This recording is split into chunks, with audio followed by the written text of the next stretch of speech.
السلام علیکم ورحمۃ اللہ وبرکاتہ۔ بسم اللہ الرحمن الرحیم۔ بدعات و خرافات کا بیان۔ بدعاتی کو توبہ کی توفیق نہیں ہوتی۔ امیر المؤمنین سیدنا حضرت ابو بکر صدیق رضی اللہ تعالی عنہ سے روایت ہے کہ آپ صلی اللہ علیہ وسلم کا ارشاد ہے: ان ابلیس قال اہلکتہم بالذنوب فاہلکونی بالاستغفار فلما رأیت ذلك اہلکتہم بالاہواء فہم یحسبون انہم مہتدون فلا یستغفرون۔ الترغیب والترہیب صفحہ 65 جلد 1۔ یعنی ابلیس کا مقولہ ہے کہ میں نے لوگوں کو گناہوں میں مبتلا کر کے تباہ و برباد کر دیا، جس کی وجہ سے وہ مستحق جہنم ہو گئے، تو لوگوں نے مجھے توبہ و استغفار سے ہلاک کر دیا۔ اس طرح انہوں نے میری محنت رائے گاہ کر دی۔ جب میں نے یہ حالت دیکھی تو میں نے خواہشات نفسانی میں ان کو مبتلا کر کے ہلاک و برباد کر دیا، یعنی سنت کے خلاف ایسے امور ایجاد کیے جو ان کی خواہشات کے مطابق تھے۔ پس وہ سمجھتے ہیں کہ ہم ہدایت پر ہیں، بس توبہ و استغفار بھی نہیں کرتے۔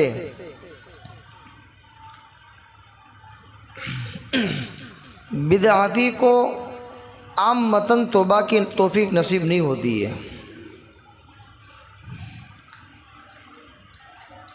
ابلیس کا ایک مقولہ ہے۔ ابلیس کیا کہتا ہے کہ میں نے لوگوں کو گناہوں کے اندر ڈال دیا، یعنی ان کے دلوں کے اندر گناہ کا شوق اتنا ڈالا کہ وہ گناہوں کے اندر مبتلا ہو گئے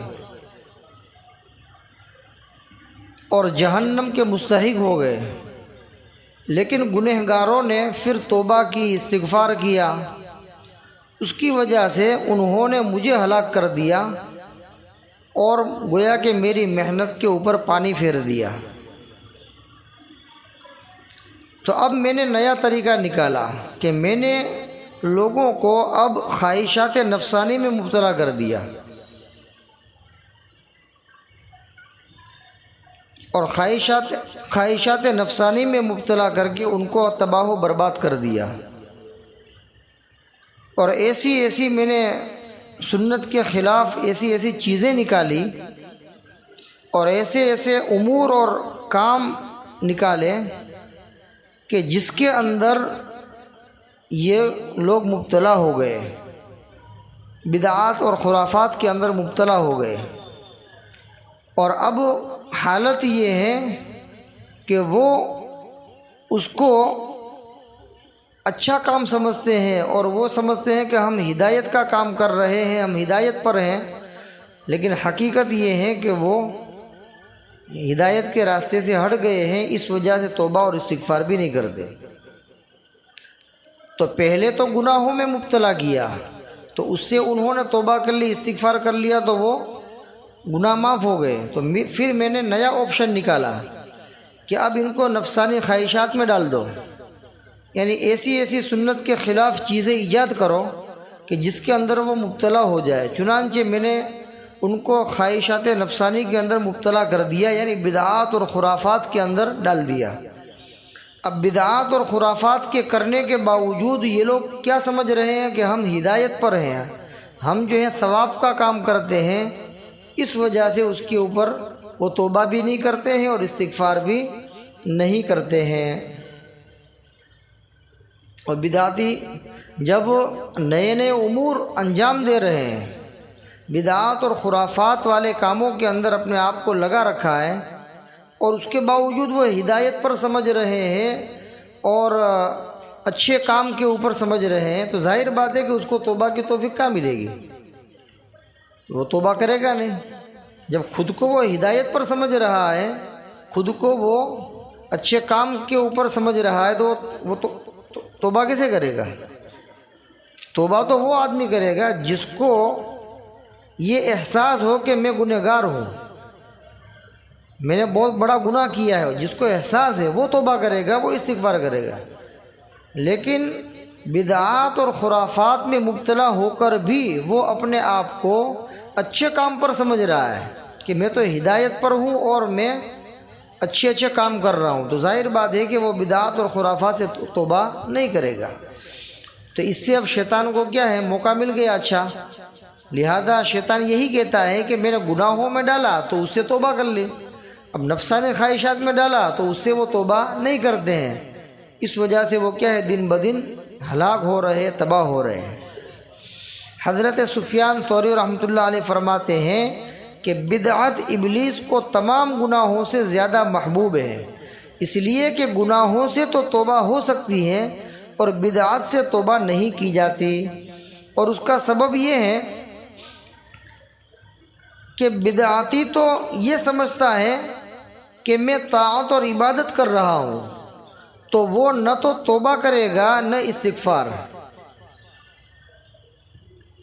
حضرت سفیان ثوری رحمۃ اللہ علیہ بہت بڑے بزرگ گزرے ہیں، وہ فرماتے ہیں کہ جتنے بھی گناہ ہیں ان تمام گناہوں کے اندر بدعت کا گناہ ابلیس کو بہت پسند ہے۔ ابلیس کو سب سے زیادہ کون سا گناہ پسند ہے؟ بدعت والا گناہ۔ وہ اس لیے پسند ہے کہ بدعت کے علاوہ جو گناہ ہے اس سے تو توبہ ہو سکتی ہے، لیکن بدعت سے توبہ نہیں ہوگی۔ کیوں نہیں ہوگی؟ اس کی وجہ کیا ہے کہ جو گنہگار ہوگا وہ تو اپنے آپ کو گنہگار سمجھنے کی وجہ سے آج نہیں تو کل کبھی نہ کبھی وہ توبہ کرے گا، استغفار کرے گا، اور ظاہر بات ہے جب اللہ سے توبہ کرے گا، استغفار کرے گا تو اللہ تعالیٰ اس کے گناہوں کو معاف کر دیں گے۔ اور حدیث پاک میں ہے التائب من الذنب کمن لا ذنب لہ، گناہوں سے توبہ کرنے والا آدمی ایسا ہے جیسا کہ اس نے گناہ کیا ہی نہیں ہے، گویا کہ اللہ نے اس کا گناہ بالکل صاف کر دیا۔ تو گنہگار تو اپنے آپ کو گنہگار سمجھتا ہے، اس وجہ سے اس کو توبہ کی اور استغفار کی توفیق مل جاتی ہے، تو اس کا کوئی گناہ رہا ہی نہیں جب توبہ کر لی، تو شیطان کے لیے گمراہ کرنے کا راستہ بند ہو گیا، اس لیے کہ گناہ ہی ختم ہو گیا۔ لیکن بدعت اپنا کر کے بھی بدعتی اپنے آپ کو گنہگار نہیں سمجھتا ہے، بدعتی بدعت کر رہا ہے، خرافات کر رہا ہے، دین کے اندر نئی نئی باتیں ایجاد کر رہا ہے، اس کے باوجود وہ اپنے آپ کو گنہگار نہیں سمجھتا، بلکہ وہ اپنے آپ کو ہدایت پر سمجھتا ہے، اور وہ یہ سمجھتا ہے کہ میں جو کام کر رہا ہوں وہ بہت اچھے کام ہیں، اس کے اوپر ثواب ملے گا، اس پر اللہ کے رسول راضی ہوں گے، اللہ راضی ہوں گے، وہ یہ سمجھتا ہے۔ جب وہ یہ سمجھتا ہے تو ظاہر بات ہے کہ بدعتی کو بدعت کی توفیق، بدعتی کو توبہ کی اور استغفار کی توفیق نصیب نہیں ہوگی۔ جب نصیب نہیں ہوگی تو وہ پوری زندگی بدعات اور خرافات کے اندر مبتلا رہے گا، اور وہ یہ سمجھتا رہے گا کہ میں تو ہدایت پر ہوں، لیکن حقیقت یہ ہے کہ وہ دن بدن گمراہی کی طرف جا رہا ہے، دن بدن ہلاک اور برباد ہو رہا ہے، اس لیے وہ کبھی توبہ نہیں کرے گا، استغفار نہیں کرے گا۔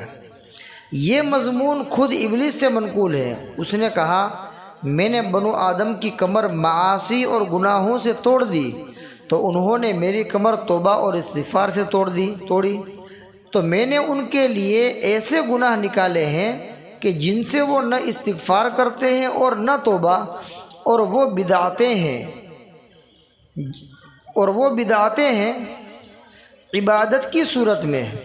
مجالس الابرار صفحہ 130 مجلس نمبر 18، بحوالہ اپنے ایمان و اعمال کی حفاظت کیجیے صفحہ 134 135۔ اوپر جو بات بیان کی حضرت سفیان ثوری رحمۃ اللہ علیہ نے، وہ بات جو ہے اس کا مضمون ابلیس سے بھی منقول ہے۔ ابلیس کیا کہتا ہے کہ میں نے بنو آدم یعنی آدم علیہ السلام کے اولاد کو میں نے ان کی کمر کو گناہ اور معاصی سے توڑ دی، یعنی ان کو گناہوں کے اندر مبتلا کر دیا، جس کی وجہ سے ان کی کمر ٹوٹ گئی۔ تو میں نے ان کو گناہ میں ڈالا تو انہوں نے کیا کیا؟ استغفار کرنا شروع کر دیا، توبہ کرنا شروع کر دیا، اور جو گناہ کیے تھے وہ ختم ہو گئے۔ تو گویا کہ اس نے پھر میری کمر توڑ ڈالی توبہ اور استغفار کر کے۔ تو میں نے ان کی کمر توڑی گناہوں میں مبتلا کر کے، انہوں نے میری کمر توڑی توبہ اور استغفار کر کے۔ تو اس میں تو برابر سرابر ہو گیا. میں نے ان کو 2 ڈنڈے لگائے تو اس نے میرے کو 2 ڈنڈے لگا دیے، تو برابر سرابر ہو گیا.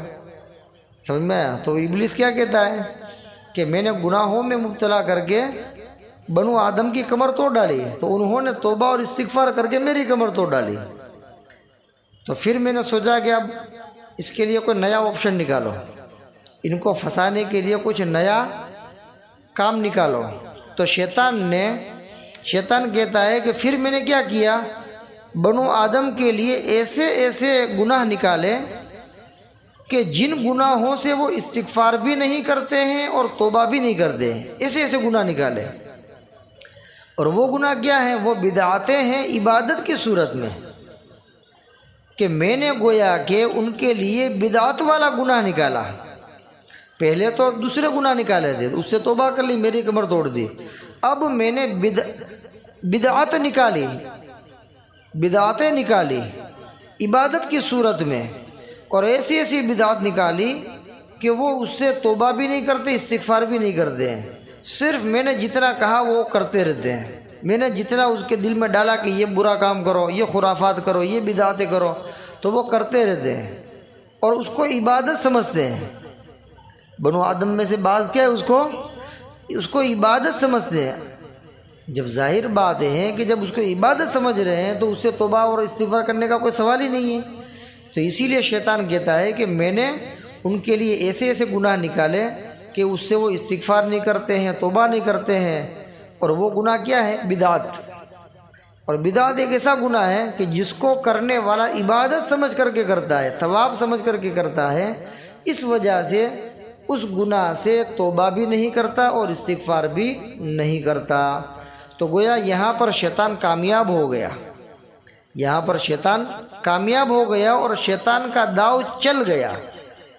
اور اس نے جس گناہ کے اندر لوگوں کو مبتلا کر دیا، لوگ اس کے اندر پھنس کر کے رہ گئے، اور ایسے پھنس گئے کہ اس کو کبھی توبہ کی اور استغفار کی توفیق نہیں ہوتی ہے. کیوں نہیں ہوتی ہے؟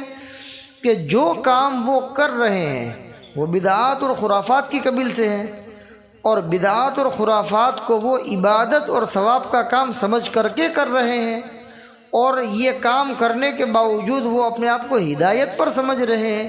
اس وجہ سے ان کو توبہ کی بھی توفیق نہیں ہوتی اور استغفار کی بھی توفیق نہیں ہوتی ہے. جب توبہ کی توفیق نہیں ہوگی، استغفار کی توفیق نہیں ہوگی، تو ظاہر بات ہے کہ اس کام کے اندر مبتلا ہونے والا شخص پوری زندگی گناہوں کے اندر گزار دے گا، پوری زندگی بدعات اور خرافات کے اندر رہے گا، اور اس کو ثواب کا کام سمجھتا رہے گا، حالانکہ وہ گناہوں کا کام کر رہا ہے، بہت بڑے گناہ کا کام کر رہا ہے، اور وہ ہدایت پر سمجھ رہا ہے، حالانکہ وہ گمراہی کی طرف جا رہا ہے.